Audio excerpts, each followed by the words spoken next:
రాత్రి గోళ్ళు కత్తిరించొద్దు. ఎందుకు, ఏమిటి అని పూర్తి వివరాలు ఈ వీడియోలో మనం తెలుసుకుందాం. చివరి వరకు చూడండి. అలానే మన ఛానల్ని ఫస్ట్ టైం విజిట్ చేస్తున్నట్టయితే వెంటనే సబ్స్క్రైబ్ చేసి బెల్ ఐకాన్పై క్లిక్ చేయండి. నేను అప్లోడ్ చేసే ప్రతి వీడియో మీకు నోటిఫికేషన్ వస్తుంది. కృష్ణానది పక్కన ఒక చిన్న గ్రామం. ఆ గ్రామంలో రాత్రి అంటే నిజంగానే చీకటి.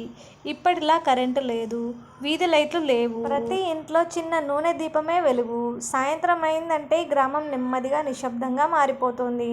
దూరంగా కుక్కల అరుపులు, చెట్లలో గాలి శబ్దం, కొన్ని ఇళ్ల ముందు మసకబారే దీపాలు. అలాంటి గ్రామంలో వెంకయ్య అనే వృద్ధుడు ఉండేవాడు. గ్రామంలో అందరూ అతన్ని గౌరవించేవారు. ఎందుకంటే అతను చాలా అనుభవం చూసిన మనిషి. అతను ఎప్పుడూ ఒక మాట చెప్పేవాడు: రాత్రి గోర్లు కత్తిరించొద్దు అని. పిల్లలు భయపడేవారు. ఎందుకు తాతయ్య అని అడిగితే, రాత్రి కొన్ని పనులు చేయకూడదు బాబు, చీకటి మనిషిని తప్పుదోవ పట్టిస్తుంది అని చెప్పేవాడు. ఆ గ్రామంలో రాఘవ అనే యువకుడు ఉండేవాడు. చాలా తెలివైనవాడు, కానీ పెద్దల మాటలు అంతగా నమ్మేవాడు కాదు. ఇవన్నీ పాతకాలపు భయాలు అని నవ్వుకునేవాడు. ఒకరోజు సాయంత్రం గ్రామంలో భారీ వర్షం మొదలైంది. గాలి బలంగా వీచింది. చుట్టూ చీకటి కమ్ముకుంది. అందరూ త్వరగా ఇళ్లలోకి వెళ్ళిపోయారు. ఆ రాత్రి రాఘవ ఇంట్లో చిన్న నూనె దీపం మాత్రమే వెలుగుతోంది. రాఘవ చేతులు చూసి ఒక్కసారిగా అన్నాడు: అయ్యో, గోళ్ళు అలా పెరిగిపోయాయి.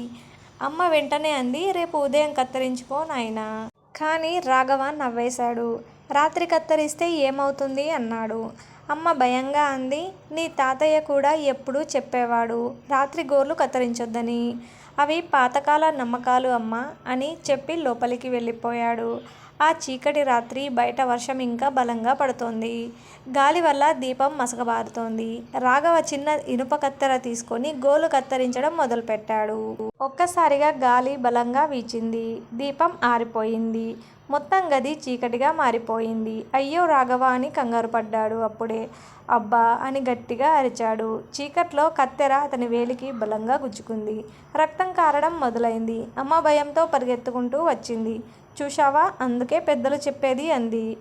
రాఘవ మొదట కోపంగా ఉన్నాడు, కానీ గాయం చాలా లోతుగా ఉంది. ఆ రోజుల్లో వెంటనే మందులు కూడా లేవు. కొన్ని రోజుల పాటు అతనికి జ్వరం వచ్చింది. వెంకయ్య చెప్పిన కొన్ని రోజుల తర్వాత వెంకటయ్య అతన్ని చూడ్డానికి వచ్చాడు. రాఘవ మౌనంగా కూర్చున్నాడు. వెంకటయ్య మెల్లగా నవ్వాడు. ఇప్పుడు అర్థమైందా బాబు అన్నాడు.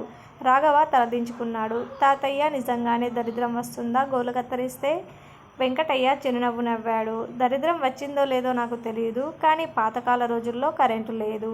చిన్న నూనె దీపం వెలుతురులో కత్తులు, బ్లేడ్లు వాడితే గాయపడే ప్రమాదం ఉండేది. అందుకే పిల్లలు భయపడి చేయకుండా ఉండాలని పెద్దలు అశుభమని చెప్పేవారు. రాఘవ ఆశ్చర్యంగా చూశాడు. అంటే అది భయం కోసం కాదు? లేదు బాబు, జాగ్రత్త కోసం. ఆ తర్వాత ఆ రోజు నుంచి రాఘవ పెద్దల మాటలను ఎగతాళి చేయడం మానేశాడు.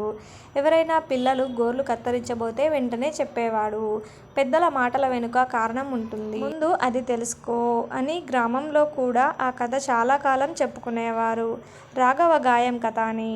కథలోని నీతి: పాతకాలపు నియమాల వెనుక చాలాసార్లు సేఫ్టీ కారణాలుంటాయి. పెద్దలు భయపడడానికి కాదు, రక్షించడానికి కొన్ని మాటలు చెప్పేవారు. సాంప్రదాయాన్ని అర్థం చేసుకుంటే జ్ఞానం కనిపిస్తుంది. చీకట్లో జాగ్రత్త చాలా ముఖ్యం. మరొక మంచి వీడియోతో మళ్ళీ కలుద్దాం.